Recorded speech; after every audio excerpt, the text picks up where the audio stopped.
내가 이 복음을 위하여 선포자와 사도와 교사로 세우심을 입었도다. 이로 말미암아 내가 또 이 고난을 받되 부끄러워하지 아니함은 내가 믿는 자를 내가 알고 또한 내가 의탁한 것을 그날까지 그가 능히 지키실 줄을 확신함이라. 너는 그리스도 예수 안에 있는 믿음과 사랑으로서 내게 들은 바 바른 말을 본받아 지키고 우리 안에 거하시는 성령으로 말미암아 내게 부탁한 아름다운 것을 지키라. 아멘.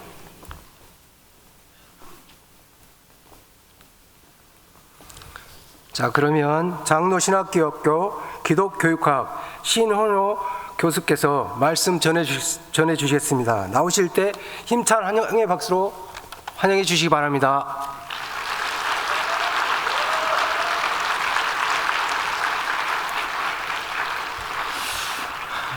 할렐루야.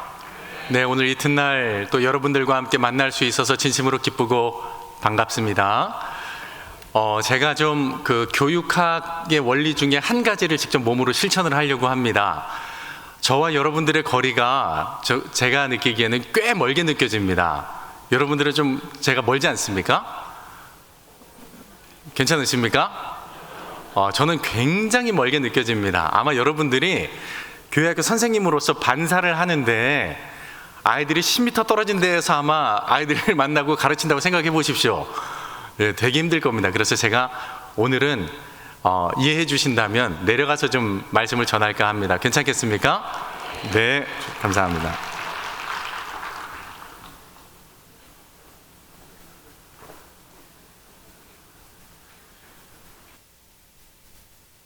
자, 저는 가까이 보니까 더 좋은데 여러분들 어떠세요? 더 좋습니까? 조금 더 앞으로 가고 싶은데 제가 이제 또 앞으로 가면 카메라가 좀 문제가 있을 것 같아서. 그리고 두 번째 시정을 좀 하려고 합니다. 제가 그 사과를 좀 드리고 오늘 이야기를 시작하려고 하는데, 어제 제가 우리 오신 분들 많은 분들 이렇게 호명을 하면서 지역을 호명을 하면서 광주, 나주, 화순 얘기를 하고 제가 중요한 곳을 빼들었더라고요. 네? 곡성에서 오신 분들, 너무 화는 내지 마십시오. 네. 제가 왜 이렇게 곡성을 빼뜨렸는지, 참고로 저희 아버지가 고향이 고흥이시고 어머니는 보성이시고 보성 명봉에서 태어나고 자라셨어요.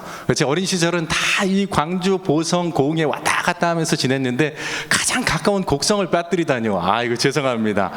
자, 우리 그래서 좀 축복하면서 시작하기를 원하는데요. 우리 가장 멀리서 오신, 제가 시간 들어보니까 1시간 10분가량 걸려서 오셨다고 그래요. 맞습니까?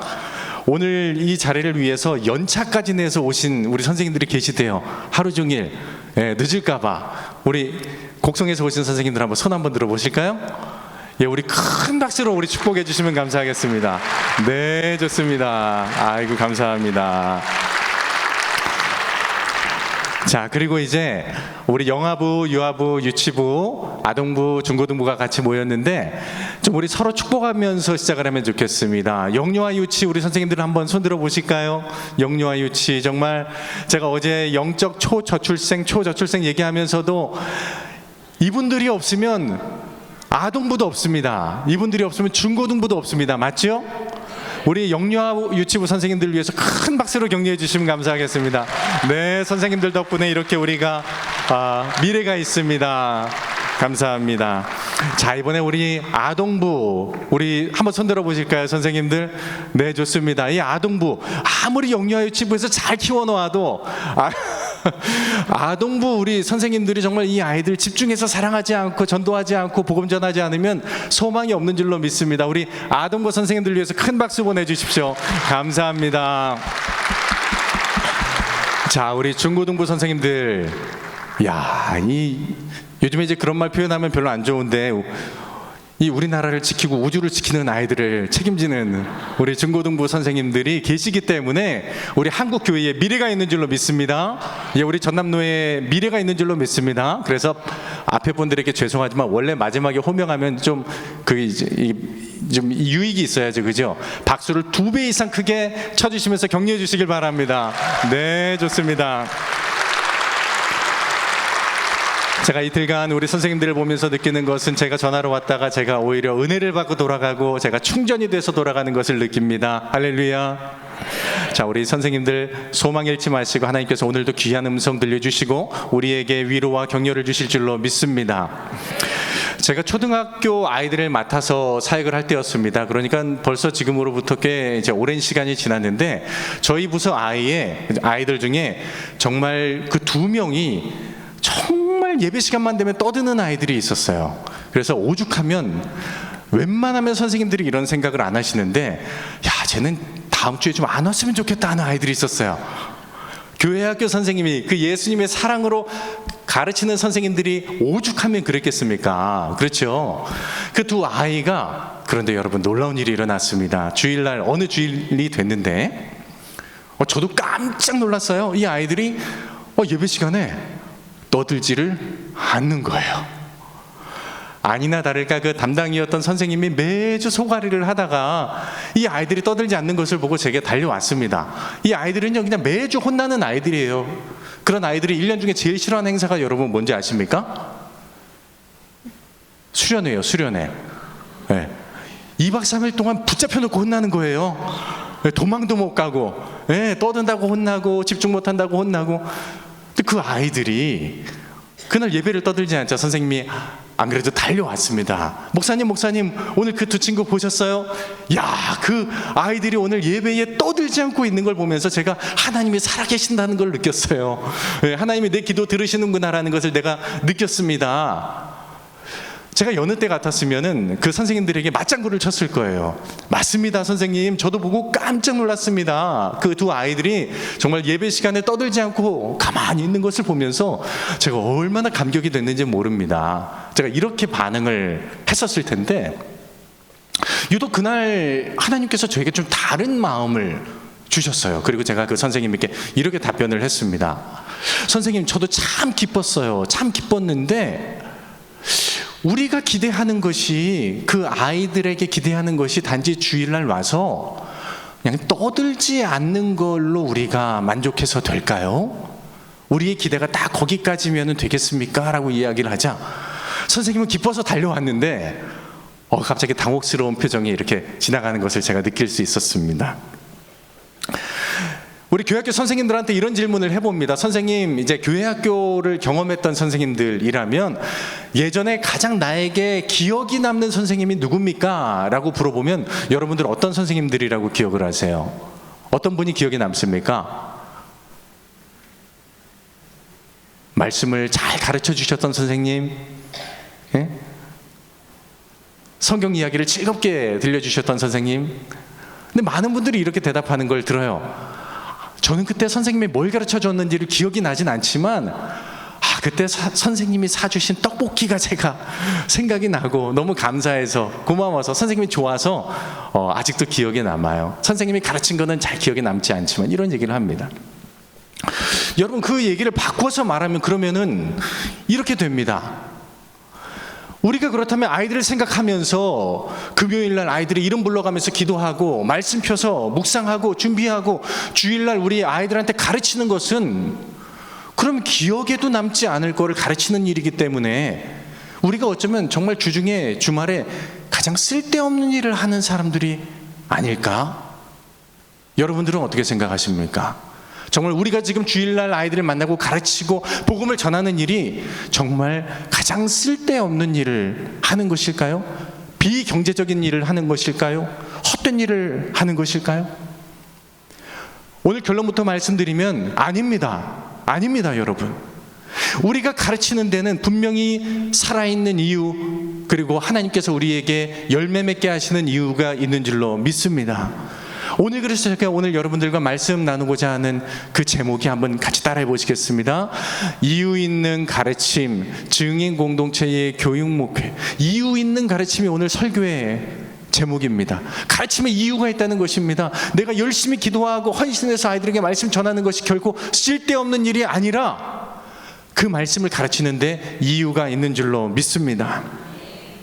오늘 우리가 함께 읽었던 이 디모데후서의 말씀은 사도 바울이 마지막 자신이 이제 삶이 얼마 남지 않은 것을 알고 유언과 같은 편지를 써서 자신의 영적인 아들이자 영적인 동역자였던 디모데에게 남긴 편지의 일부입니다.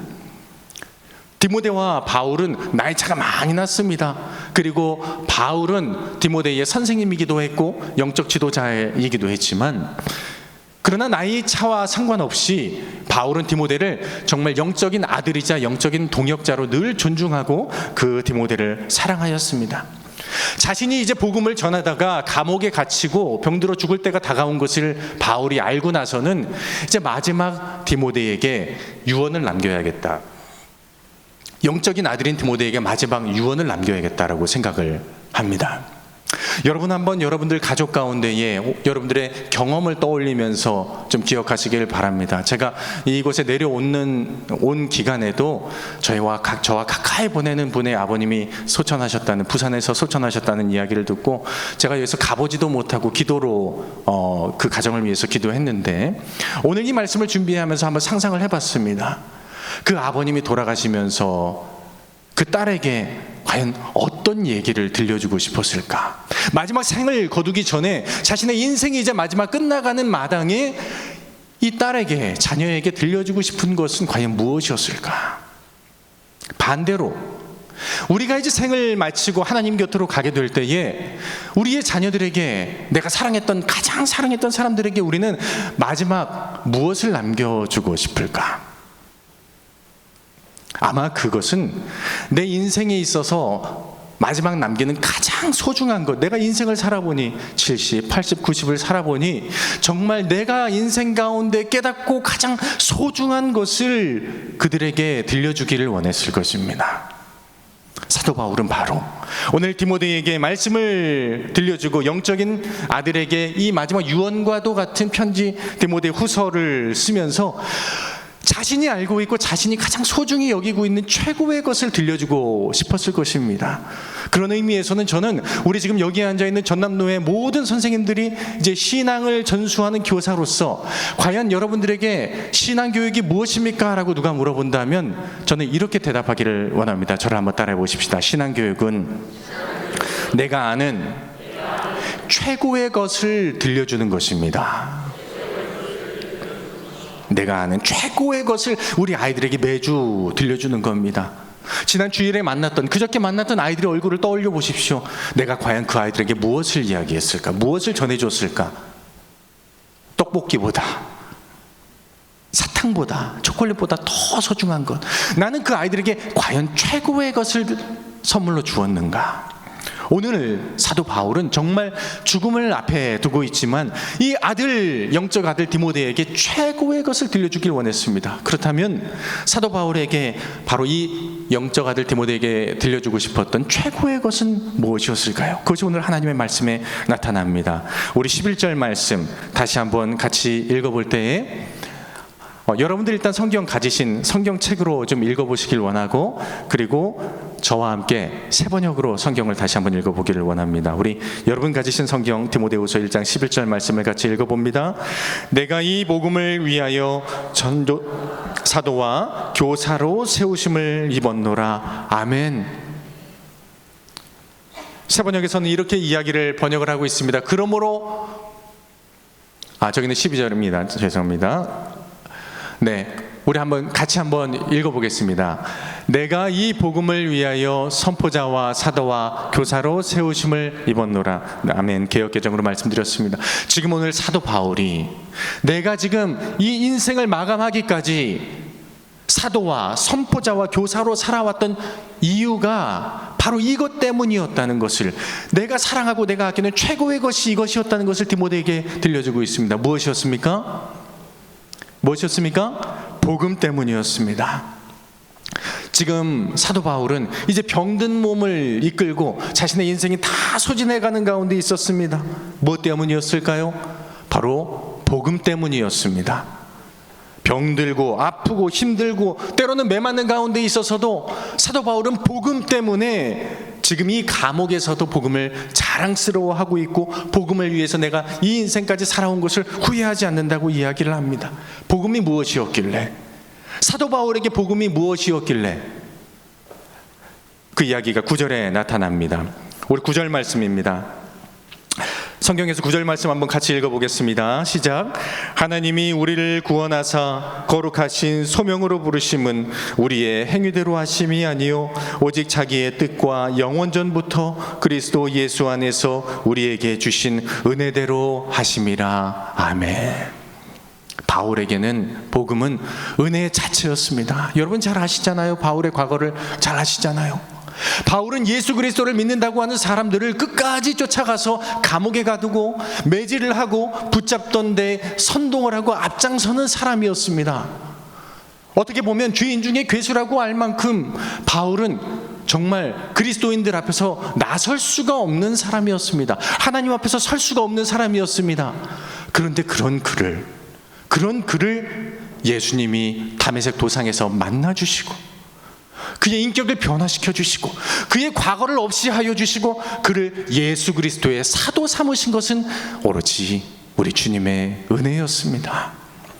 여러분들 교회학교 어렸을 적부터 교사하신 분들도 계실 것입니다. 그러나 누구에게는 내가 교사를 할 수 있는 것 자체가 정말 세상에서 생각하는 기준으로 봤을 때 말이 안 된다. 어떻게 주님이 나 같은 사람을, 나같이 부족하고 나같이 죄 많은 사람을 교사로 삼으셨을까? 우리 찬양 가사 있잖아요. 모든 것이 은혜였어. 이 은혜를 고백하는 사람이 바로 복음의 능력을 믿는 교사입니다. 사도 바울은 디모데에게 다른 것 들려줄 것 없었습니다. 마지막 죽기 전에 내 최고의 것을 들려줄 수 있다면 복음, 그 복음을 디모데가 붙들고 살아가기를 원했다는 것입니다. 바로 우리 여기에 있는 모든 전남로의 선생님들이 정말 최고의 것 복음을 우리 아이들에게 심어주고 들려주기 위해서 기도하고 최선을 다하는 교사 되시기를 간절히 바랍니다. 복음이 없이는 우리의 인생에 의미가 없습니다. 저는 지금은 이제 멀쩡해 보이지만은 옛날에 제가 이제 신학교에 입학했을 때 저는 이제 대학교 1학년부터 신학교에 들어갔습니다. 여러분 이제 고구려 뭐 백제 신라 이렇게 삼국이 세 나라가 세워진 그 이야기를 들어보면 이렇게 전설 같은 설화들이 있잖아요. 네, 뭐 알에서 깨어났다든지 뭐 그런 얘기 들어보셨죠? 예, 저에게도 그런 설화가 하나 있습니다. 예, 뭐 믿지는 않으시겠지만 제가 어제 좀 말씀을 실수를 한 것 같아요. 저희 어머니를 의심한 적이 딱 한 번이라고 그랬는데 생각해보니까 2번입니다. 한 번은 이제 여름성경학교 때 연탄 가스 먹고 업고 가신 사건이 하나였고, 두 번째는 이 사건인데, 우리 어머니가 웬만하면 거짓말을 안 하시거든요. 그런데 제가 이제 어릴 적에부터 저의 소명이 뭐냐 그러면 목사라고 그랬대요. 목사 되는 게 제 소명이었습니다. 목회자 집안도 아니었는데 저는 목사가 되는 게 꿈이었다고 그래요. 그래서 저희 어머니가 이렇게 얘기를 하시는 겁니다. 제가 처음 말을 배울 때 보통 아이들이 말을 배우면은 무슨 말을 먼저 합니까? 엄마, 그렇죠. 아빠, 그렇죠. 근데 저희 어머니가 저는 첫 말이 목사였다는 거예요. 우리 어머니가 그렇게 거짓말을 쉽게 하시는 분이 아닌데, 그래서 제가 인생에 딱 2번 어머니를 의심해 본 적이 있었습니다. 제가 그러고 나서 저는 이제 목사가 안 되면 벌 받는 줄 알았어요. 이게 이 서약을 하고 안 지키면은 하나님께 벌 받는다고 그러잖아요. 그래서 제가 어렸을 적에는 공군은 하고 싶은데 목사도 해야 되니 공군 목사가 된다고 그랬다가, 나중에는 또 음악이 좋아서 음대 갔다가 목사 된다고 음악 목사가 된다고 그랬던 시절이 있었습니다. 근데 그거 외에는 제가 부모님 속을 썩힌 일이 없었습니다. 근데 문제가 언제 터졌냐면, 제가 중고등부 임원도 열심히 하고요, 교회 생활도 정말 열심히 하고 한 번도 신앙의 문제 때문에 부모님의 속을 썩혀드린 적이 없었는데, 제가 이제 대학교 1학년 장로의 신학대학교 제가 신학도로서 입학을 하게 됩니다. 그리고 한 학기를 지나고 나서 제가 하나님께 새로운 서원을, 다짐의 기도를 드렸습니다. 하나님, 저 이제 교회 끊겠습니다. 이게 제 다짐의 기도였어요. 학교 앞 전도 가보면 아마 우리 선생님들이 이제 코로나 때문에 학교 앞 전도가 많이 사라졌는데, 학교 앞 전도 가면요, 교회에 예전에 나왔다가 나오지 않는 친구들을 만나는 경우가 있습니다. 그렇죠? 예, 학교 앞 신방에 가면 꼭 오랜만에 만나는 친구가 있어서 물어보면, 야, 너 왜 요즘에 교회 안 나오니? 요즘 바빴어? 그러면 이제 아이들이 하는 표현이 있죠. 뭐라 그럽니까? 여기도 광주에도 그런 아이들이 있군요. 저 교회 끊었어요. 그러는 거예요. 아니 뭐 교회가 학원도 아니고 무슨 간식도 아니고 끊기를 뭘 끊냐. 근데 제가 딱 그 케이스였던 거예요. 하나님, 저 이제 교회 끊겠습니다. 그 이유는 바로 이것이었어요. 제가 어릴 적부터 교회에서 들었고 만났던 하나님과는 다르게 신학교에 들어갔는데 갑자기 선생님들이 이상한 얘기를 하시는 거예요. 하나님이 뭐 사실이 아닐 수도 있다는 둥, 하나님이 뭐 이렇게 내가 알던 하나님이 아닐 수 있다는 그런 이야기를 그때 이제 제가 잘 어렸기 때문에 그 해석을 잘 못한 부분이 있었긴 했지만은 제가 너무 당혹스러운 겁니다. 하나님, 내가 알던 하나님이 아니잖아요. 내가 기도하던 하나님이 아니잖아요. 그러고 나서 제가 이제 다짐을 하고 이제 그래도 어머니한테는 말씀을 드려야 될 것 같아서 제가 말씀을 드렸습니다. 어머니, 제가 이제 교회를 끊어야 될 것 같습니다. 저 이제 교회 안 나갈랍니다. 그랬어요. 그랬더니 어머니가 얼마나 갑자기 얘가, 아니 고등학교 때까지 멀쩡하게 교회를 다니던 아이가 왜 이렇게 사춘기가 다가왔을까? 그러니까 코로나 시기에 지금 우리 중직자 가정들 중에 그렇게 그 자녀 문제로 어려움이 겪은 가정들이 굉장히 많았다고 그래요.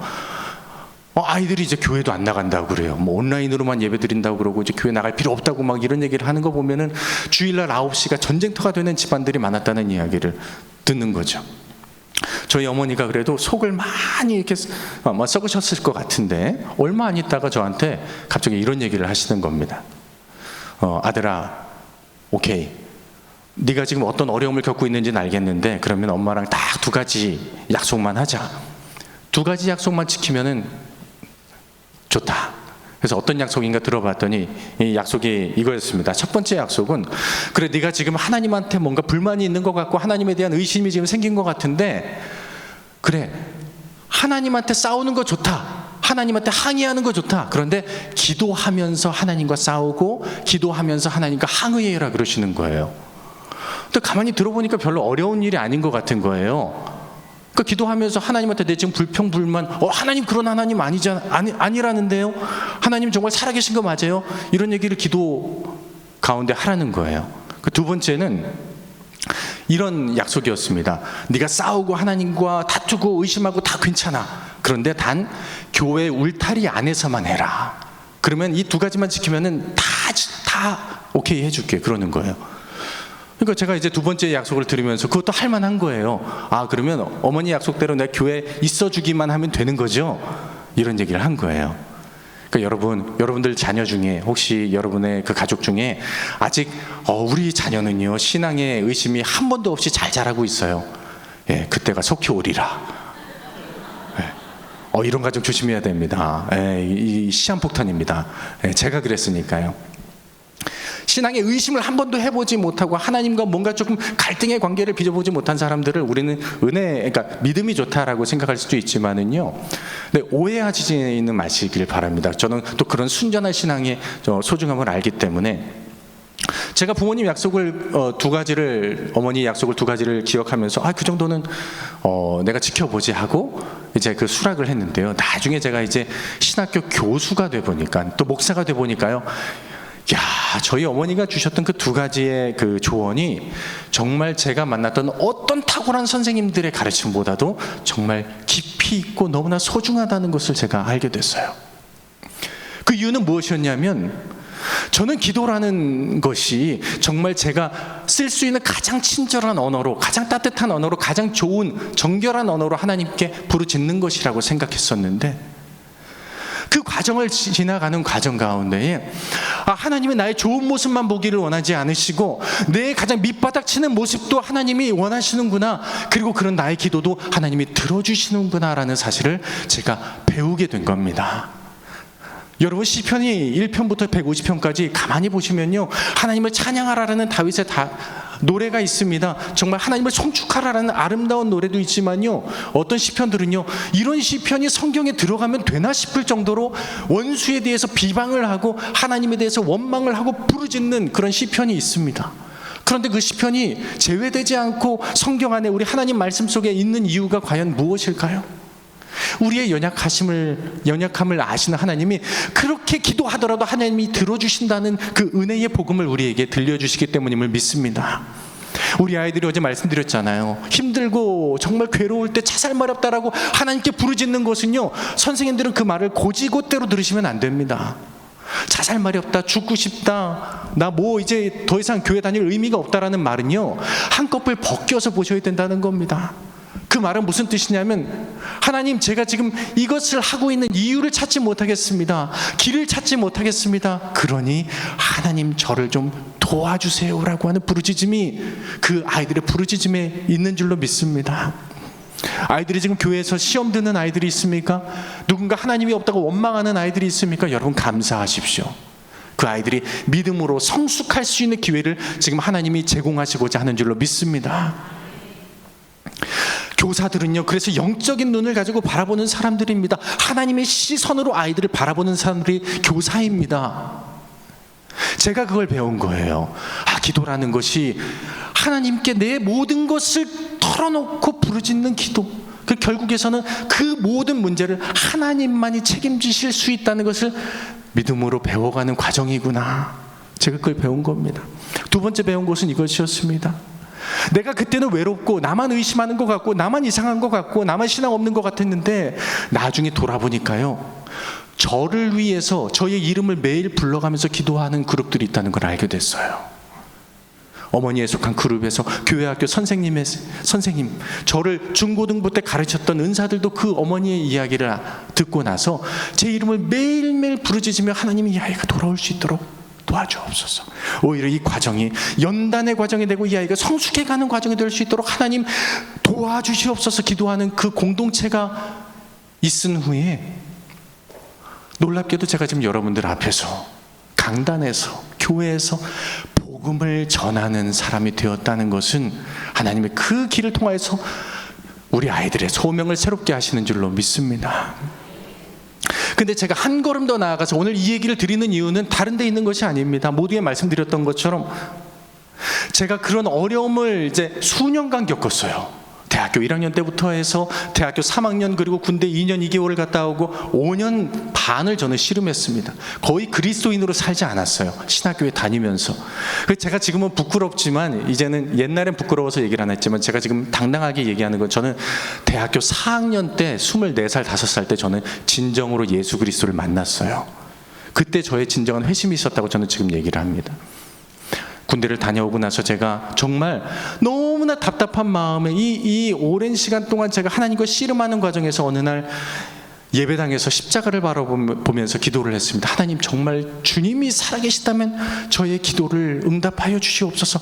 내가 인격적으로 주님 만날 수 있도록 도와주시옵소서. 제가 부르짖는데 그날 주님이 저를 만나 주셨어요.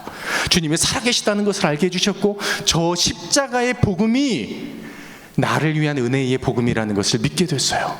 그런데 그 다음에 놀라운 경험을 제가 했습니다. 어떤 경험이었냐면, 그 십자가 사건을 제가 경험을 하고 그 주님이 나를 위해서 오셨다는 사건을 받아들인 순간부터 갑자기, 여러분, 주마등이 스쳐간다라는 표현 아시죠?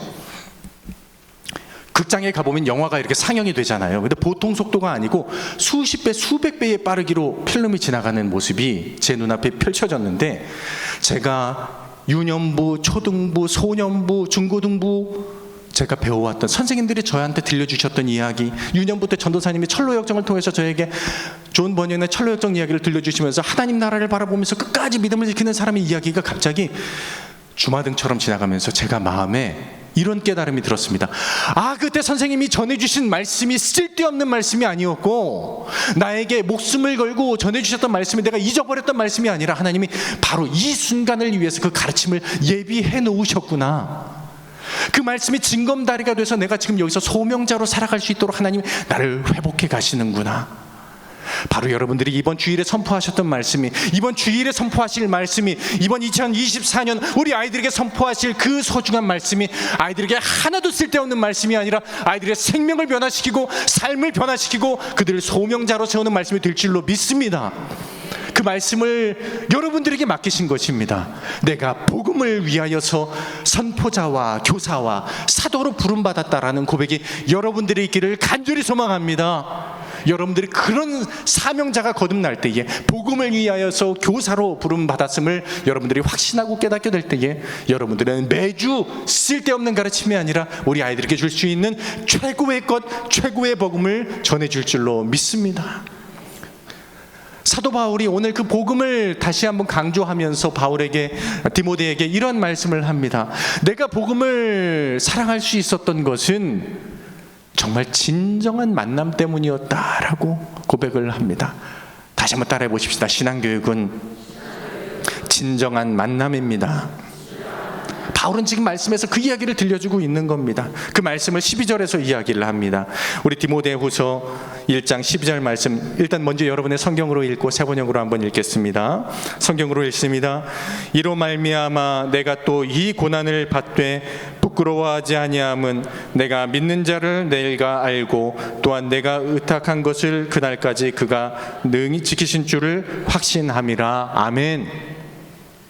자, 두 번째는 우리가 신앙교육을 하는 이유, 우리가 주일날 정말 168분의 1이라고 하는 그 시간밖에 안 되는 시간이지만, 그럼에도 불구하고 아이들에게 이 복음을 전하는 이유는 그 복음이 소중할 뿐만 아니라 그 복음을 통하여서 아이들이 진정한 만남, 누구와의 만남일까요? 바로 예수 그리스도와의 만남을 아이들이 경험할 수 있기 때문인 줄로 믿습니다. 여러분, 내가 주님을 만났다는 것은 다른 말로 표현할 수 있습니다. 바로 이 사도 바울이 한 표현입니다. 한번 따라해 보십시다. 나는 복음을 부끄러워하지 않습니다. 나는 예수님을 부끄러워하지 않습니다. 오늘 사도 바울이 디모데에게 말씀을 들려주는 것이 바로 1장 12절에 거기에 나타나 있는 것입니다. 나는 이런 고난을 당하면서도 부끄러워하지 않습니다. 주님이 부끄럽지 않습니다. 복음이 부끄럽지 않습니다. 여러분, 나는 복음이 부끄럽지 않습니다라는 말이 얼마나 강력한 표현인 줄 아십니까? 어제 말씀드렸잖아요. 30명의 기독교 학교에서 한 명밖에 손들지 않았지만 저는 그 아이의 믿음이 너무나 소중하다고 봤습니다. 그 아이의 손든 이 손끝에는 바로 나는 복음을 부끄러워하지 않습니다. 나는 예수님을 부끄러워하지 않습니다라는 고백이 있었습니다. 사도 바울도 그랬습니다. 사도 바울은 자신을 향해서 비방하는 사람들의 손가락을 너무나도 잘 알고 있었습니다. 바울, 당신이 전하는 그 예수라고 하는 사람, 그 거짓이요. 어떻게 죽은 사람이 살아날 수가 있어? 어떻게 사람의 몸을 입은 사람이 하나님의 아들이 될 수 있어? 그 다 거짓이요. 당신 지금 쓸데없는 짓 하는 것이요. 바울이 이렇게 응답합니다. 나도 아오. 정말 내가 그 사실이 아니라고 한다면, 내가 전하는 그 예수 그리스도가 하나님의 아들이 아니고 죽음에서 부활하신 것이 아니라면 나는 세상에서 가장 쓸데없는 일을 하고 있는 것을 나는 잘 알고 있어. 그러나 내가 분명하게 경험한 것은, 내가 그렇게 예수 그리스도라는 분을 핍박하는 가운데서도 그분이 나를 만나 주셨고 나를 용서하신다 하셨고 나를 그의 증인이자 사도 삼은다고 말씀하셨던 것을 내가 믿고 확신하기 때문에 나는 내가 지금 하는 이 복음이 부끄럽지 않으며 내가 전하는 예수 그리스도가 결코 부끄럽지 않소. 바울은 진정한 예수 그리스도와의 만남을 통해서 그가 하는 일이 결코 부끄럽지 않았습니다. 여러분, 지금 교회학교 교사라고 해서 혹시 부끄러운 분이 있습니까? 누군가 나를 알아주지 않는다고 해서 부끄러운 분이 있습니까? 오직 예수 그리스도를 만난 그 긍지와 기쁨이 우리의 유일한 가르침의 이유인 줄로 믿습니다. 저는 이 말씀을 읽을 때마다 항상 떠올리는 광경이 있습니다. 2008년도의 이야기입니다. 2008년도에는 제가 지금의 이제 이 자리에 서기까지 공부를 하기 전에 전임 목회자로서 한 교회에서 7년째 사역을 하고 있을 때였습니다. 경기도 구리시에 있는 한 교회에서 제가 목회를 하고 있었고 교육 총괄 목사를 하고 있었을 때 저희 아이들이 1000명이었습니다. 1000명, 굉장히 많은 숫자죠.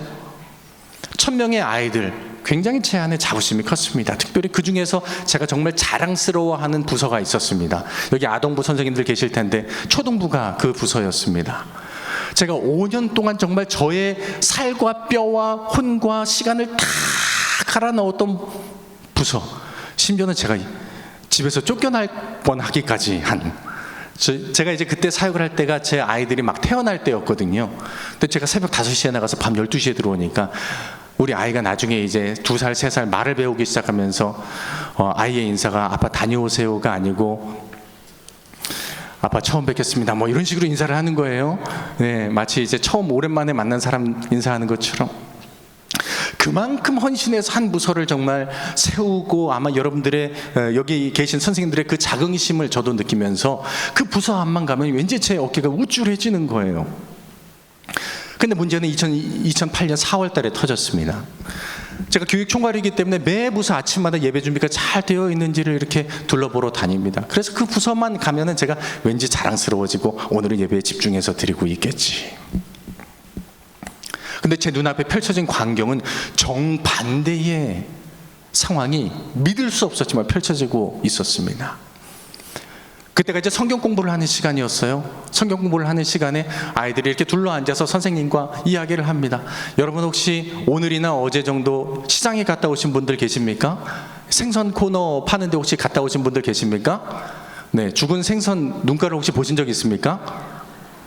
흐리멍텅하고 초점도 다 잃어버리고 지쳐있는 그 눈과 그 표정을 가지고 선생님이 가르치고 있고, 아이고 빨리 끝났으면 좋겠다, 아이고 지친다, 이런 표정으로 선생님이 가르치고 있고, 아이들은 아이고 지루해 죽겠다, 빨리 집에 갔으면 좋겠다는 표정으로 아이들이 한 120명의 부서 아이들이 제 눈에는 그렇게 보였어요. 그러고 앉아 있는데요,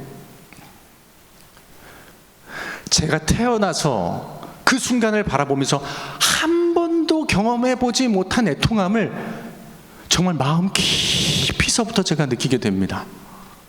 정말 그 애통함, 이 참혹한 광경을 말로 표현할 길이 없어서 제가 그날 오후에 아무 말도, 누구를 만나서도 아무 말도 할 수가 없었고 아무 인사도 할 수가 없었어요.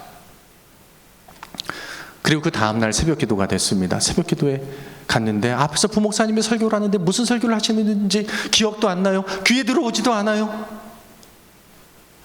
기도 시간 되고 불이 꺼지는데 갑자기 그때부터 하염없이 눈물이 쏟아져 나오는 겁니다.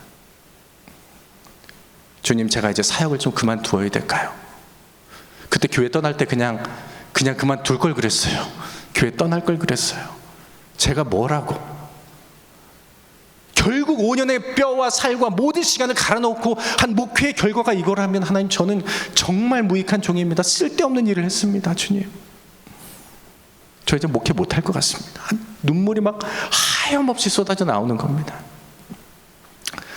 그런데 한참을 울고 있는데, 통곡을 하고 있는데 갑자기 하나님께서 마음에 이런 말씀을 들려주시는 거예요. 다른 말씀이 아니었어요. 에스겔서 37장 말씀을 펴라. 에스겔서 37장 말씀을 제가 폈습니다. 펼쳤는데 그 펼친 말씀의 처음 시작이 이렇게 시작을 하는 거예요. 인자가 골짜기에 올라가서 보니 뼈가 마르다 못해 모든 생명력을 잃어버린 뼈가 흩어져서 있는 그 죽음의 골짜기 광경을 보았다. 혹시 네가 어제 주일날 부서에서 본 광경이 이런 광경이더냐? 네, 주님. 똑똑히 제가 저 광경을 본 것 같습니다. 저 인간적인 노력, 저 인간적인 목회에 대한 자긍심, 그 결과가 꼭 에스겔 선지자가 봤던 것처럼 저 골짜기에 펼쳐진 마른 뼈와 같았습니다. 주님, 어떻게 해야 될까요? 소망이 없습니다. 희망이 없습니다. 주님이 말씀을 더 읽게 하십니다. 그러나 말씀이 거기서 끝나지 않는다. 더 읽어라, 더 읽어라. 근데 주님이 물어보시잖아요. 인자야, 이 뼈들이 능히 살겠느냐? 이 뼈들이 능히 살겠느냐? 주님이 물어보세요. 그리고 말씀하십니다. 인자야, 너는 대언하여라. 너의 말이 아니라, 너의 생각이 아니라 나의 말을 저 뼈들에게 외쳐라. 생기어 이 뼈들에게 와서 이 뼈들을 살게 하라. 인자는 말이 안 되는 지금 명령을 하나님께 받는 것입니다. 아니 하나님, 마른 뼈가 어떻게 살아납니까? 이미 죽어도 한참의 시간이 지난 이 뼈들과 같은 이 현장에 부르짖는다고 이것이 살아나겠습니까? 이게 미친 사람의 소리가 아니고 무엇이겠습니까? 아니다, 아니다, 부르짖어라. 내가 책임진다. 그러자 인자가 믿음으로 외칩니다. 생기여 사방에서 불어와서 이 뼈들에게 들어가라. 놀라운 광경이 펼쳐집니다. 갑자기 뼈들 위에 근육이 생겨나고 살이 생겨나고 사람의 형상을 갖추기 시작합니다. 사람으로 끝나는 것이 아닙니다. 그 사람이 군대를 이루고 하나님의 군대를 이루는 모습을 하나님께서 보게 하십니다. 할렐루야. 네가 앞으로 보게 될 광경이 이것이다. 하나님이 저에게 들려주시는데요. 제가 이전에 너무나도 안타깝고 하나님 저는 아닌 것 같아요. 저는 목회 망했어요 라고 하는 그 울음보다 그 통곡보다 더 큰, 그러나 그것을 이길 감격을 저에게 허락해 주시는데, 제가 그리고 나서 40일간 눈물이 그치지 않았어요. 집에서 신방을 가는데, 교회로 가는데 신호등이 초록불인지 빨간불인지 보이지 않는 거예요. 왜냐면 하염없이 눈물이 흘러내려오는데. 근데 그때 제가 들었던 찬양이 이거였어요. 아까 우리 찬양팀에서 부르셨던 그 찬양이 나오길래 제가 정말 어제는 왜 이렇게 전남노예랑 막 통하지 이런 생각이 들었는데, 어제는 하나님의 부르심 그 찬양을 들으면서 제가 전율이 왔는데, 오늘 이 찬양 성령이 오셨네. 어두운 곳 지날 때 깊은 한숨 내쉴 때 나의 처지를 보시고 성령님이 함께 하시네. 성령이 오셨네. 성령이 오셨네. 그 찬양이 제 차에서 울려 퍼지는데요, 정말 제 눈물이 탄식과 절망의 눈물이 아니라 하나님께서 소망의 눈물로 바꾸어 주셨습니다. 아멘. 그리고 나서 예수님이 정말 내 목회 한복판에서 살아계시지 않으면 나는 목회할 수 없다는 사실을 그때부터 고백하고, 그때 우리 교역자들한테 얘기를 했습니다. 우리 이전까지 하던 일 그만둡시다. 우리 교회가 행사가 정말 많았어요. 일회성 행사가 많았는데 이제 그거 그만합시다. 우리가 선택과 집중을 하시기를 주님이 원합니다. 첫 번째 선택해야 될 것은 바로 주님 만나는 일입니다. 다시 주님 만나는 것. 주님의 생기가 우리에게 들어와서 우리에게 생명을 불어넣으시고 살아있음을 고백할 수 있는 거기에 집중합시다. 그리고 그 열매들이 우리의 모든 사역에서 일어날 수 있도록 그것을 집중하고 선택합시다. 이 이야기를 하면서 갑자기 교회학교 현장이 이전과 전혀 다른 형태로 변화되어 가는 것을 고백을 합니다.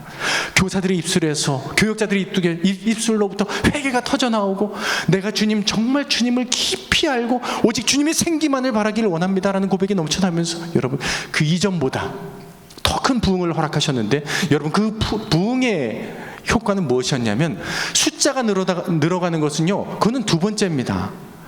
정말 질적으로 변화되어가는 모습이 그 교회학교 현장에 일어나기 시작했습니다. 아멘.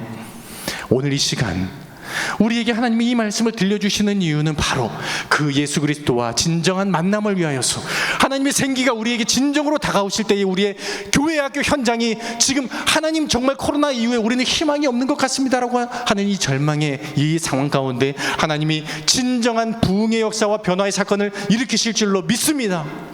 그것이 우리에게 주님이 들려주시는 약속이고 오늘 말씀을 통해서 들려주시는 것입니다. 그러니 여러분, 복음을 부끄러워하지 마십시오.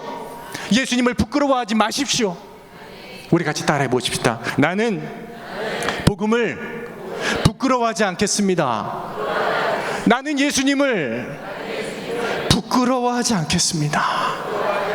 정말 여러분의 삶의 한복판에서 여러분들이 신앙을 지키기에 가장 어렵다고 하는 그 삶의 자리에서 예수님을 부끄러워하지 않는 믿음의 용사 되시기를 간절히 원합니다.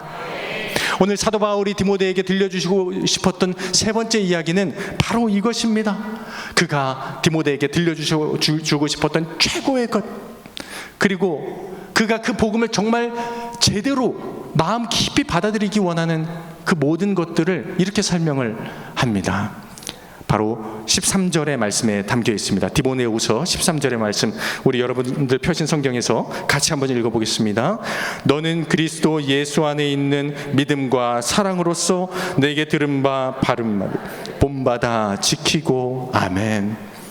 오늘 세 번역으로는 이렇게 번역을 합니다. 그대는 그리스도 예수 안에 있는 믿음과 사랑으로 나에게서 들은 건전한 말씀을 본보기로 삼으십시오. 오늘 바울이 계속해서 강조합니다. 복음이 소중합니다. 복음이 최고의 것입니다. 예수님과의 진정한 인격적인 만남이 그대에게 필요합니다라고 이야기를 하는데, 그 건전한 말씀, 복음의 말씀을 본보기로 삼으라고 했을 때 그 앞에 수식어가 아주 중요한 말이 들어가 있습니다. 뭐라고 바울이 설명을 합니까? 뭐라고 설명합니까? 여러분 가진 성경에서 뭐라고 설명하죠? 그리스도 예수 안에 있는 믿음과 사랑으로서 내게 들은 바, 내게 들은 바. 같이 따라해 보십시다. 나는 당신을 닮기 원합니다. 복음을 믿고 사랑하는 당신을. 오늘 바울은요, 지금 디모데에게 뜬구름 잡는 얘기하는 것이 아닙니다. 추상적인 이야기하고 있지 않습니다. 그냥 복음이 소중하다 얘기하지 않습니다. 그 건전한 복음, 우리의 삶의 신앙의 본질이 되는 복음을 디모데가 믿어야 되는데, 그 복음이 디모데에게 전해지기까지는 나로부터 들었다는 거예요. 나로부터 전해진 말씀. 진공 상태에서 디모데에게 이 복음이 전해진 것이 아니라 바로 사도 바울이라고 하는 인격적인 매개체를 통해서 지금 디모데가 이 복음을 전해받게 되었다는 것입니다. 여러분, 복음은 그냥 전해지지 않습니다. 허공 속에서 우리 아이들에게 전해지지 않습니다. 누구를 통해서 전해질까요? 그 복음을 사랑하는 사람을 통해서 전해집니다. 복음을 사모하는 사람을 통해서 그 복음이 전해집니다.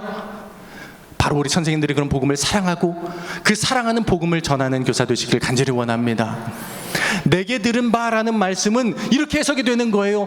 디모데요, 너는 내가 복음을 얼마나 사랑했는지를 보고 나처럼 복음을 사랑하십시오. 내가 이 복음을 얼마나 소중하게 아꼈는지를 알고 이 복음을 그대로 따라 사십시오. 저는 어디 가면서 저희 어머니 얘기를 많이 합니다. 지금도 저희 어머니는 영적인 친구이고 영적인 동역자고 동반자입니다. 권사님인데요, 제가 어릴 적에 어머니께 선물을 하나 받은 게 있습니다. 그 선물은 새 것이 아니었습니다. 아이들 지금 뭐 이렇게 중고 매장에서 뭐 선물 사다가 내일 여러분들 자녀가 혹시 생일인데 중고 매장에서 사왔다고 해갖고 이제 주면은, 자, 너를 위해 준비해서 이거 중고 매장에서 샀어, 아름다운 가게에서 사왔어. 그러면 애들이 표정이 좋을까요, 안 좋을까요? 아마 이제 그 주민등록 등본에서 이제 서로 헤어지자고 그럴 수도 있어요. 근데 제가 지금 어렸을 적에 받았던, 어머니로부터 받았던 가장 소중한 선물은요, 중고였어요. 중고 성경이었습니다. 어머니가 읽었던 성경을 저에게 어느 날 중학교 1학년 때 주시면서, 교회 갈 때 이거 꼭 갖고 다녀라. 근데 제가 너무 의아했습니다. 요즘에는 성경이 이렇게 나오지 이렇게 돼 있는 성경 별로 없잖아요. 저는 중고등학교, 초등학교 때도, 국민학교 때도 제 교과서가 이렇게 돼 있는 성경은 제가 교과서를 읽어본 적이 없습니다. 혹시 여러분들 계시다면 아마 여러분들이 타임머신을 아마 조선시대에서 타고 오셨든지, 아니면은 이제 이렇게 서당 같은 데서 책을 읽으셨던 거든지 그럴 텐데, 저는 이렇게 된 그 책을 성경밖에 본 적이 없었어요. 그런데 어머니가 주신 책은 게다가 이렇게 빨간색으로 그 입혀 있었던, 아시죠, 여러분? 그것도 책도 또 왼편에서 오른편으로. 지금 여러분들 중에서 저게 무슨 얘기를 하는 건지 모르는 분들은 어제 말씀드렸던 것처럼 X세대와 지금 MZ세대가 이제 나뉘는 기점이 있는 겁니다. 근데 놀라운 거를 제가 본 거예요. 이 성경이 낡았는데요, 빨간색으로 되어 있고 오른쪽에서부터 펼쳐져 있고 세로로 되어 있는데요, 창세기 1장 1절부터 요한계시록 마지막 장까지 어머니가 말씀을 듣고 묵상했던 그 메모가 빼곡히 접혀 있는 겁니다. 빼곡히 적혀 있는 거예요. 제가 한 장 한 장을 넘기면서 갑자기 울컥하는 거예요. 그 사춘기 때, 중학교 때 마음이. 제가 뭘 느꼈겠습니까? 아, 우리 어머니가 돈이 없구나, 새 성경책을 사줄 돈이 없구나, 이랬겠습니까? 아니에요. 저는 창세기부터 시작하면서 어머니가 얼마나 하나님 말씀을 소중히 여겼는가를 느낄 수가 있었어요. 하나님을 얼마나 사랑하시는가를 제가 볼 수가 있었어요. 두 눈으로 똑똑히 보고 느낄 수가 있었어요.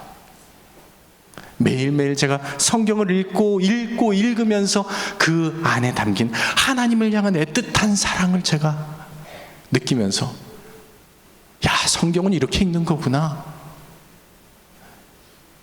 믿음이라는 것은 이렇게 갖는 거구나. 어머니가 너 예수님 잘 믿어야 된다, 뭐 교회 열심히 다녀야 된다, 이런 얘기가 아니라 성경책 한 권으로 저를 압도해 버리신 거예요. 저는 아직도 어머니의 모습이 생각납니다. 새벽 4시 반 정도가 되면은 저희 집이 단독주택에 있었는데 화장실 가고 싶거나 물이 마시고 싶어서 부엌에 가게 되면요, 저희 어머니는 막 열정적인 타입이 아니세요.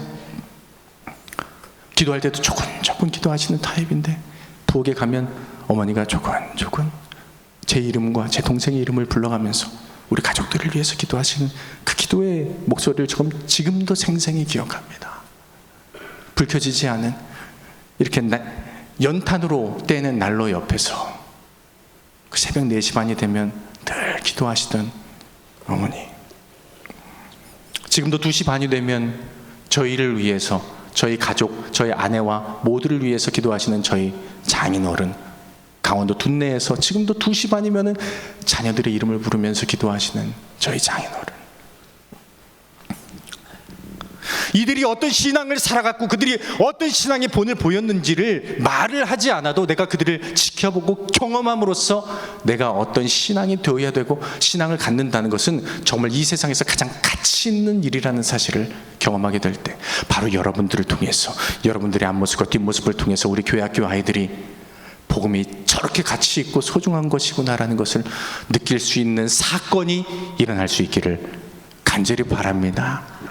제가 이민교회에 있을 때에 기독교 교육 연구소를 섬겼습니다. 미국 이민 120 역사상, 캐나다 80년 이민 역사상 청소년부 교재가 제대로 된 교재가 한 번도 나온 적이 없다가 제가 섬기는 기독교 교육 연구소에서 120년 만에, 80년 만에 100과짜리 청소년 교재가 나왔어요. 그런데요, 여러분 한번 생각해 보십시오. 청소년 교재가 나오면 그 교재를 구입하러 누가 찾아오겠습니까? 저희 연구소에, 사무실에 누가 찾아올까요? 여러분 너무 모른 척 하지 마십시오. 이제 저랑 이렇게 어제 만났으니까 좀, 네, 이제 낯선 건 좀 지날 때도 됐잖아요. 누가 찾아오겠습니까? 1차적으로는 청소년 부모님이 찾아오겠죠. 근데 저희 그 연구소의 문이 철문으로 되어 있었는데 똑똑똑 철문을 두드립니다. 교회 안에 있었기 때문에 주일날 예배 끝나고 나면 누구든지 찾아올 수 있었거든요. 똑똑똑 하고 문을 두드리길래 이제 어서 들어오세요 하고 하면은 교회 장로님 혹은 권사님, 이제 머리가 하얗게 된 안수 집사님들이 이렇게 들어오시는 거예요. 그럼 저는 이제 늘 이렇게 얘기를 합니다. 장로님 혹시 재정부 찾아오셨어요? 왜냐면 저희 교회에 철문이 된 데가 방이 2개가 있었는데 하나가 재정부고 하나가 그 기독교 교육 연구소였거든요. 그래서 의뢰 이제 권사님, 장로님, 이제 머리가 하얗게 되신 안수 집사님들이 오시니까 당연히 재정부 찾아오신 줄 알았는데요, 놀라운 이야기를 이렇게 들려주십니다. 아니에요 목사님, 저 청소년 교재 사러 왔어요, 이러는 거예요. 아니 장로님이 청소년 교재가 왜 필요하시죠? 권사님 청소년 교재 왜 필요하세요? 근데 이들이 들려주시는 이야기가 놀랍습니다. 여러분 이민 현장에 가면요, 미국에서는요 한국인들이 가장 많이 하는 직업 2가지가 있는데 그게 세탁소하고 네일샵이에요. 근데 공통점이 새벽에 나가서 밤 11시에 샷다 내리고 들어오는 게 일상이에요. 매일매일. 그러니까 한국 사람들은 부지런하다고 그 사람들은 일은 계속 맡겼는데 쉴 수가 없는 거예요. 그러니까 집안의 자녀들을 볼 수가 없는 겁니다. 이 장로님, 권사님, 집사님들이 얘기를 하시는 거예요. 자신이 이제 이민 와가지고 30대, 40대 때는 정말 새벽에 나가서 샷다 닫고 들어오면은요 아이들을 만날 길이 없었대요. 아이들한테 뭐 요즘처럼 교회 가정 연계 신앙교육 한다고 하고 신앙전수, 아이고 이거 사치였다는 거예요. 이제 돈 좀 벌고 이제 신분도 어느 정도 유지가 되고 이제 살만해져서 이제 자녀들한테 뭔가 좀 해볼까 이렇게 뒤를 돌아보니까요, 나는 어느새 50대가 되어 있고 우리 아이들은 벌써 대학 가고 타 지역으로 가고 이제 결혼을 할 나이가 되었다는 거예요. 심지어는 결혼까지 해서 손주까지 낳았고요. 그때 그 아이들한테 영적으로 잘해주지 못한 게 내가 너무 미안하고 너무 마음에 짐이 있는데, 지금 저기 비행기로 한 4시간 떨어져 있는 그 도시에 우리 손주들이 살고 있는데, 제가 지금 할 수 있는 일은 이 교재에 정말 우리 이 이민 땅에서 태어난 1.5세, 2세 우리 아이들을 위해서 만들어진 교재, 이 아이 내가 사서 보내줄 수 있는 게 내가 최선의 방법이에요. 그 아이들 이름 부르면서 기도하는 게 내가 지금 할 수 있는, 내 빚진 마음을 갚을 수 있는 방법이에요. 그래서 목사님, 이 교제 사러 왔어요. 제가 그 얘기를 듣는데 이분들 때문에 믿음의 대가 끊기지 않겠구나. 제가 그 생각을 하게 됐습니다. 거리가 중요한 것이 아니고, 나이가 중요한 것이 아니고, 세대차가 중요한 것이 아니고, 누군가가 그 아이들에게 그들의 믿음을 생각하면서 걱정하면서 기도하고 성경 하나, 그리고 교제 하나, 예수님을 나타낼 수 있는 그 무엇 하나를 전해줄 때에 하나님께서는 그 작은 것을 통하여서, 우리를 통하여, 우리가 그 하나님을 사랑하는 마음을 통하여서 그 아이들의 신앙을 끝까지 지켜주실 줄로 믿습니다. 지금 여기 앉아있는 그 여러 선생님들이 바로 그런 역할을 해주시는 거예요. 내가 부족하고, 내가 연약하고, 내가 나이가 들고요. 근데 제가 전남로에 와보니까 너무 감사하고 너무 깜짝 놀라고, 제가 다른 지역 가면은 좀 자랑을 해야겠다 싶은 게요, 아니 교회학교 50년 근속이 이게 말이 됩니까? 40년 근속이 계시다는 게 이게 정말 바깥에서 볼 때 이게 말이 되는 일입니까? 이 놀라운 사건들이 이 지역에서 일어나는 것을 보고, 어제 누가 그러시더라고요. 교회 학교는 정년이 없다더라. 얼굴이 굳어지시는 분 제가 5분 봤습니다. 하나님 나라 갈 때까지 우리는 하나님의 믿음의 징검다리로 사용하시는 줄로 믿습니다. 내가 아무리 연약해 보일지라도, 내가 아무리 가진 것이 없어 보일지라도, 나는 신학교육을 받은 적도 없고 그냥 내가 오직 한 것은 무릎 꿇고 기도하고 말씀 보고 아이들에게 그 예수님 사랑 전한 것뿐인데, 하나님 저를 통해서 믿음의 끈이 끊어지지 않을 수 있을까요? 그럼요. 하나님이 사용하실 것입니다.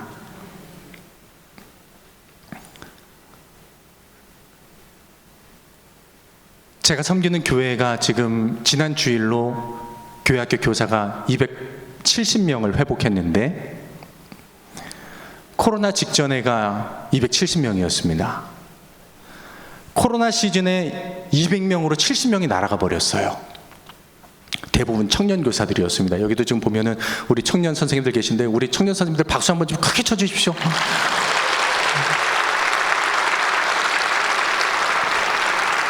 정말 청년 선생님들이 섬기는 것은요, 우리 죄송한 말씀입니다만 지금 40대, 50대, 60대 여러분들이 청년 시절에 청년 교사로 했었던 것과는 훨씬 힘들고 훨씬 모든 것들을, 많은 것들을 포기해야만 올 수 있는 사람들이 지금 여기 앉아 있는 거예요. 그러니까 이따가 갈 때 간식 있으면 간식도 2배 더 주시고요, 네, 격려도 해주시고요.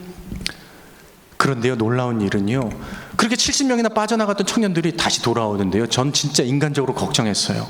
과연 청년들이 코로나가 끝나가면 돌아올까? 정말 이 현장으로 돌아올까? 근데 그 70명이 넘는 친구들이 돌아왔는데, 지난주에 우리 교회에서 신년 교육대회 이틀 동안 했습니다. 저희도 금요일 날 하고 토요일도 했는데요, 청년들한테 물어봤습니다. 교사들한테 물어봤어요. 아니 어떻게 여기까지 이렇게 다시 올해 봉사를 할 결단을 하게 됐냐 물어봤더니요, 이런 얘기를 하는 거예요.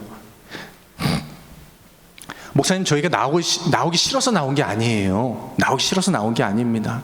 어쩔 수 없이 지금 저희에게 닥친 당면한 문제가 있었기 때문에 코로나 기간 때는 그것을 해결할 수밖에 없었지만, 제 마음 한켠에서는 항상 교회 학교가 있었어요. 그러는 거예요. 왜냐면 그 친구들은요, 참 놀랍게도요, 소년부 때 초등학교 가서 봉사하고, 중등부 때 가서 소년부에 가서 교사 봉사하고, 고등부 때 가서 중등부 교사하는 게 저희의 전통이었어요. 그러니까 교회 학교에 이 자리에 없는 것은 내가 빚진 것을 갚지 않는다는 그런 부채의식이, 영적인 부채의식이 있는 겁니다. 목사님, 저희는 여기에 올해 정말 모든 것을 걸 거예요. 이런 얘기를 하는 거예요. 이미 작년부터요, 코로나 이제 끝나갈 무렵에 이 청년 교사들이 섬기는데요, 와, 제가 말렸습니다. 제발 좀 이제 수련회 좀 그만 따라다니라고. 그 중에 저희 아들도 있었고요. 고3 시기를 어제 그렇게 보냈던 아이들, 아까 우리 중고등부 연합회 회장님이 그 아들 그렇게 어떻게 됐어요? 물어보시더라고요. 네, 2년째 고등부 교사 하겠다고 바로 헌신해서 열심히 사역하고 있어요. 그 아이들이 밤 11시가 되면 기도하겠다고 문 열어달라고 했던 그 아이들이요, 지금 교회를 지키고 있습니다. 여러분, 청년들을 얕보지 마십시오. 지금 교회 학교의 앞으로의 미래는요, 그래서 지금 여러분 미래를 기다리지 마십시오. 나중에 교사를 우리가 어떻게 세울까를 그때 가서 문제를 해결하지 마시고 지금 우리 현장에 있는 우리 아이들이 어떻게 하면 지금부터 복음의 증인이 될 수 있도록 우리가 격려할 수 있을까? 이걸 선교적 교육이라고 그래요. 내가 가진 믿음, 내가 지금 믿는 하나님, 초등부 아이들이, 중등부 아이들이 내가 지금 삶의 자리, 지금 이 순간에 고백하는 그 하나님을 나의 동생들에게, 나의 친구들에게 전할 수 있는 장을 열어줄 때요, 여러분 거기서 그 아이들이 사명자로 세워질 줄로 믿습니다. 그 아이들 보고 동생들이 변화돼요. 동생들이 또 교사하겠다고 그래요. 그때 우리 형, 우리 누나가 나를 안내해줬던 그게 좋아서 나도 다음번 여름 성경학교 때는 봉사하러 갈 거예요. 이게 저희 교회 학교의 이야기예요. 여러분 뜬구름 잡는 얘기가 아닙니다. 지금 현장에서 그 경험을 하고 있는 아이들의 이야기입니다. 그래서 여러분들의 아이들을 다음 세대라만 부르지 말고 미래 세대라고만 부르지 마십시오. 그 아이들은 주님의 현재 세대인 줄로 믿습니다. 지금 자신의 복음을 증거할 수 있는 현재 세대가 그 아이들이에요. 우리의 믿음의 동역자들이자 동번자들입니다. 마지막으로 오늘 말씀을 정리하면서 사도 바울이 디모데에게 들려주는 마지막 권면이 있습니다. 신앙을 전수하면서 가장 소중한 복음을 나의 삶을 통해서 본받으라고 하면서 14절 말씀에 바울이 디모데에게 이렇게 권면을 합니다. 우리 14절 말씀 여러분 표준 성경으로 같이 읽도록 하겠습니다.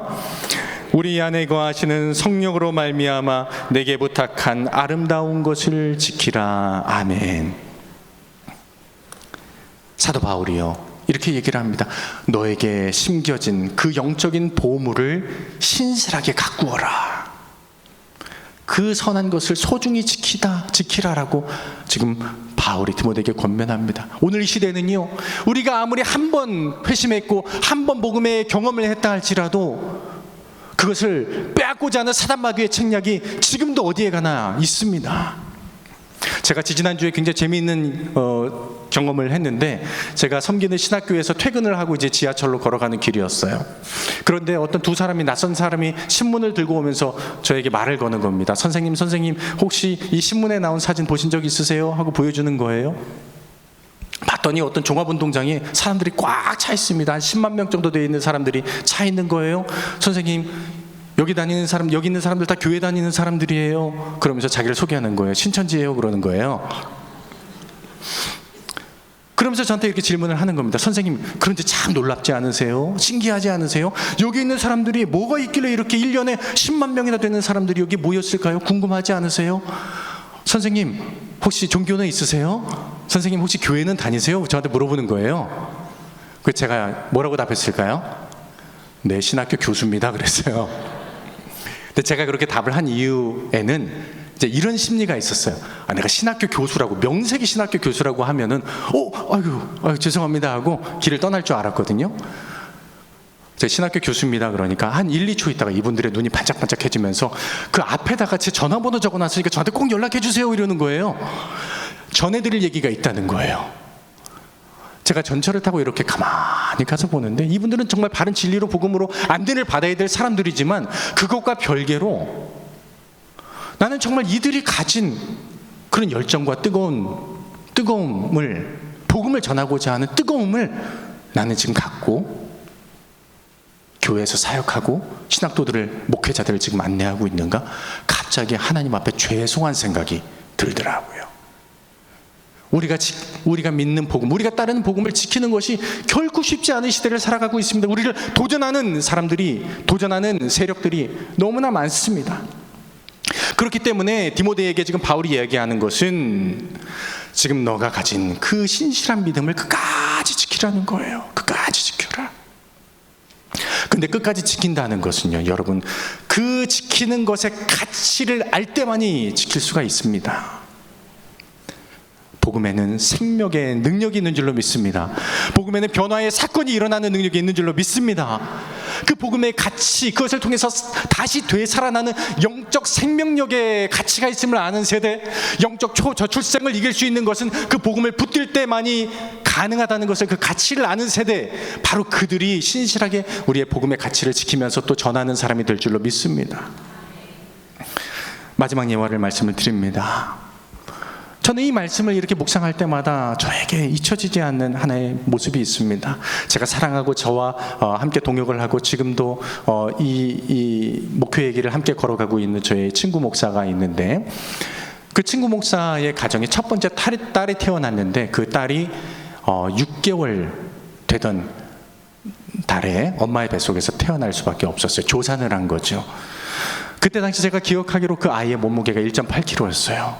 보통 아이들이 3kg 내외로 태어나잖아요. 그런데 1.8kg밖에 안 되는 그 아이가, 게다가 이게 생명이 위독할 수도 있다는 이야기를 듣고 분당에 있는 한 병원으로 제 아내와 신방을 갔습니다. 어둡게 빛이 켜져 있는 그곳에 작은 인큐베이터 안에 이 아이가 들어가 있는데, 저와 제 아내 그리고 그 아이의 부모 2사람, 간호사 1명. 분위기가 너무 무거운 거예요. 근데 게다가 그 인큐베이터에 꽂혀 있는 그 아이의 몸에 그 관이 얼마나 많은지 제가 속으로 그런 생각을 했어요. 야, 저 태어나서 가장 첫 번째 만나는 세상이 저 호수라니, 저 바늘이라니. 제가 그 마음이 너무 안타까워서 그거 하나라도 빼면 안 돼요? 간호사 선생님 저거 하나 빼주면 안 돼요? 라고 얘기를 하면은 그 아이가 어떻게 되겠습니까? 살겠습니까? 죽겠습니까? 생명을 유지할 수가 없는 거예요. 그 아이를 위해서 제가 기도를 했습니다. 무슨 기도를 했을까요, 여러분? 저희 5명이 조용히 모여있는 상황에서 그 아이를 바라보면서 제가 그 아기를 위해서 무슨 기도했겠습니까? 하나님, 이 아이 꼭 저 줄 서는 영어 유치원 떨어지지 않게 도와주시옵소서. 이 아이 좋은 대학 갈 수 있도록 도와주시옵소서. 그런 기도했겠습니까? 오직 딱 하나 기도했습니다. 딱 하나. 주님, 이 아이 살려주십시오. 이 아이 생명 잃지 않도록 도와주십시오. 정말 주님, 그것만 좀 응답해 주십시오. 그리고 그 아이가 이번 3월에 고1이 됩니다. 그 아이가 그렇게 회복되고 자라가는 모습을 보면서 우리가 집중해야 될 것은, 교회학교 교사가 집중해야 될 것은, 전남로의 어떠한 상황과 형편 가운데서도 우리가 집중해야 될 것은, 하나님, 이 아이들 살려주십시오. 생명의 끈 놓치지 않도록 해주십시오. 그 아이가 미약하다 할지라도, 지금 방황하는 것처럼 보인다 할지라도, 그 아이에게 꽂히고 있는 기도의 관이 많으면 많을수록 그 아이가 살아날 줄로 믿습니다. 그 복음을 유지할 확률이 높을 줄로 믿습니다. 하나님이 책임져 주십니다. 바로 여러분들이 그 기도의 관이 돼요. 말씀이 관이 돼요. 내가 정말 쓸데없는 일을 하는 것은 아닐까? 쓸데없는 관은 아닐까? 그것이 아니라 바로 여러분들 한 분 한 분이 믿음의 통로, 생명의 파이프가 되어서 그 아이들을 예수 그리스도의 생명력 있는 아이들로 키우기로 다짐하고, 이번 주일도 아이들을 만날 때에 바로 그 아이들이 믿음의 세대, 그리고 예수 그리스도의 증인과 사명자로 이 땅을 살아갈 줄로 믿습니다. 오늘 우리에게 주신 말씀 다시 한번 기억하면서 디모데후서 1장 11절, 내가 이 복음을 위하여 선포자와 사도와 교사로 세우심을 입었노라. 2024년 복음의 교사로서 거듭나기를 간절히 원하는 여러분들에게 이 말씀이 하나님의 말씀으로 선포되고 끝까지 붙으시기를 간절히 소망합니다. 우리 한번 같이 기도하십시다. 우리 기도하실 때 다 같이 손을 들어서 우리 한번 외쳐 기도하십시다. 오늘 주신 말씀 복잡하지 않습니다. 오늘 말씀 이론 아닙니다. 오늘 말씀 이상적인 얘기 아닙니다. 주님께서 말씀을 통해서 역사하시겠다는 약속인 줄로 믿습니다. 우리 같이 기도할 때에 주님께 부르짖읍시다. 주님, 내가 복음의 소중함을 알고 복음의 능력이 나로부터 아이들에게 전하여질 수 있도록 인도하여 주시옵소서. 복음을 통해서 아이들이 변화되고 지금 이 코로나 이후에 어려운 상황 모두가 주님의 복음으로, 주님의 능력으로 온전히 새로워질 수 있도록 주님 함께하여 주시옵소서. 우리 주여 한번 외치고 같이 기도하도록 하겠습니다. 주여, 주님, 우리와 함께하여 주시옵소서. 아버지 하나님의 말씀의 능력을 우리에게 허락하여 주시고, 아버지 하나님 주님의 능력을, 주님의 말씀을 아버지 하나님 우리 현장 가운데 다시 회복시켜 주시길 간절히 원합니다. 아버지 하나님, 우리 교회학교 선생님들 정말 이틀 동안 하나님의 말씀을 사모하며 아버지 하나님의 말씀을 붙들며 나아갑니다. 아버지 하나님의 말씀이 이론이 아니라 이상이 아니라 바로 우리의 삶의 현장에서 아버지 하나님 우리의 삶을 변화시키고 아이들의 생명을 변화시키며 아이들의 인생을 바꿔놓을 만한 그러한 소중한 복음의 임무를 아버지 하나님, 아무리 힘들고 어려운 여건 가운데 있을지라도 아버지 하나님, 우리 선생님들 끝까지 복음을 붙들며 가장 소중한 것을 아이들에게 전해주기로 최선을 다할 수 있도록 인도하여 주시옵소서. 아버지 하나님, 예수 그리스도를 만날 수 있도록 우리 선생님들이 믿음의 통로와 생명의 통로가 될 수 있도록 인도하여 주시고, 아버지 하나님, 우리 선생님들 통하여서 아이들이 복음이 살아있음을, 복음이 내 삶에 다가옴을 고백할 수 있도록 도와주시며, 아버지 하나님, 우리 아이들의 인생 가운데에 예수님이 동행하시는 그 의미 있는 사건을 우리 선생님들 통하여서 경험할 수 있도록 인도하여 주시옵소서. 우리 아이들이 끝까지 믿음을 지킬 수 있도록 인도하여 주시옵소서. 우리 아이들이 세상의 어떤 유혹과 도전 안에서도 아버지 하나님 믿음을 잃지 않도록 도와주시고, 오직 주님만을 바라보며 오직 주님만을 의지하며 나아갈 수 있도록 아버지 하나님 이 땅 가운데 함께하여 주시옵소서. 아버지 하나님, 아이들이 가정에서, 교회에서, 학교 현장에서 예수 그리스도의 증인으로 살아가기 부족함이 없도록 아버지 하나님 역사하여 주시고 인도하여 주시옵소서. 아버지 함께하여 주시옵소서. 함께하여 주시옵소서. 아버지 하나님, 오늘 하나님의 말씀 우리에게 들려주셨사오니 아버지 하나님, 우리 중심부에 오직 하나님의 말씀으로 채워주시고 아버지 하나님 복음만을 붙들어 나갈 수 있도록 인도하여 주시옵소서.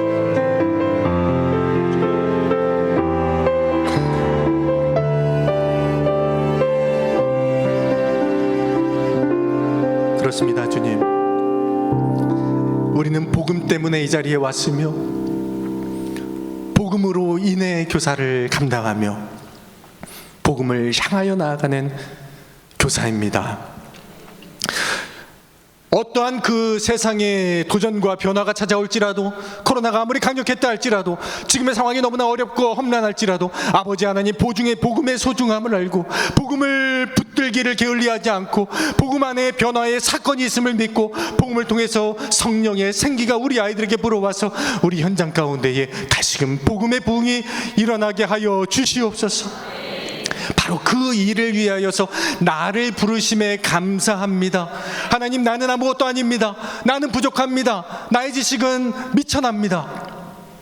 그러나 그렇기 때문에 내가 아닌 오직 주님이 나를 통해 드러나게 하여 주셔서 나를 만나고 아이들이 예수님 만나게 하여 주시고, 나를 만나고 복음의 사건이 얼마나 귀하고 소중한지를 알게 하여 주시옵소서.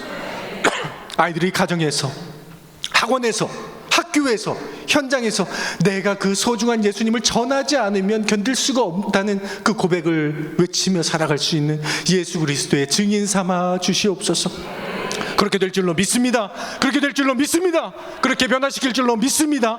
아버지 하나님, 오늘 이 말씀 끝까지 붙들며 승리하는 우리 2024년 전남로의 모든 선생님들 다 될 수 있도록 하나님 함께하여 주시옵소서. 감사드리며 예수 그리스도의 이름으로 기도합니다. 아멘.